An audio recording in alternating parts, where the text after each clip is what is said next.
Grégoire Schott est de retour pour cette toute première page sport de la rentrée.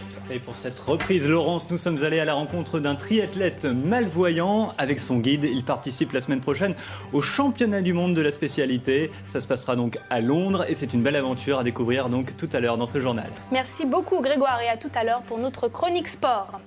Les championnats du monde de triathlon se déroulent la semaine prochaine à Londres pour les valides, mais aussi les handisports. Et oui, cela s'appelle le paratriathlon et la discipline fera son entrée aux Jeux paralympiques à Rio en 2016.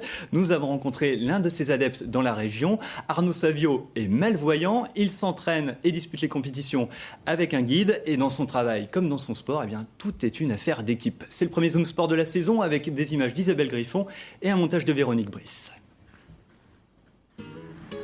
Clinique des Bleuets, à Reims, centre de rééducation fonctionnelle. C'est ici que travaille Arnaud Savio. Sa mission, aider les accidentés à retrouver l'usage de leurs membres. Alors, on tend le cou de Jean-Claude, on tend.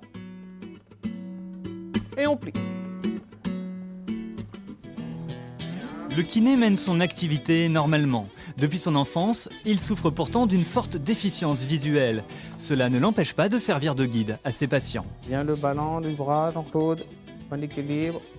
Tourne à droite. Super. Pas de déséquilibre. Au bord du canal, c'est maintenant l'heure de l'entraînement. Cette fois, c'est bien Arnaud qui va être guidé.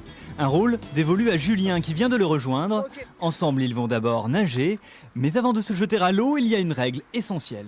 La première chose pour nous par rapport au handicap d'Arnaud, c'est forcément de s'attacher, puisqu'après dans l'eau, je vais lui servir un petit peu de vue. Voilà. Grâce à ce lien, Arnaud va pouvoir suivre la même trajectoire que son coéquipier. Les deux hommes vont ainsi synchroniser leurs mouvements.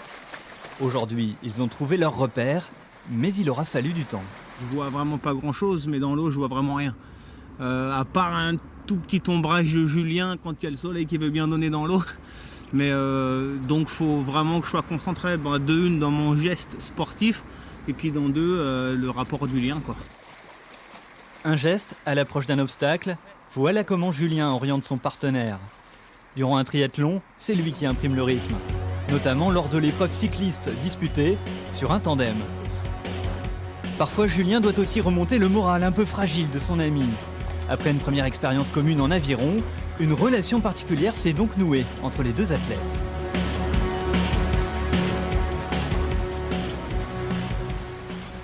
Je suis son guide, son entraîneur, son copain, enfin je suis un petit peu tout. Et puis au final, je pense que c'est le secret de la réussite de notre duo, parce qu'on arrive à des performances peut-être équivalentes à des gens qui intrinsèquement sont plus forts que nous. Ça m'apporte que du bonheur.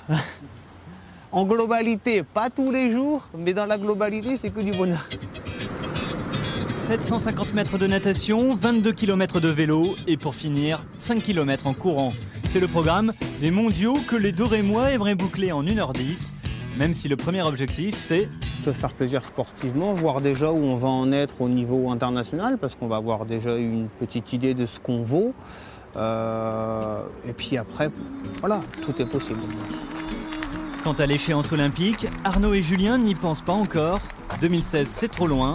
Mais pour leur discipline, Rio sera une belle occasion d'entrevoir la lumière.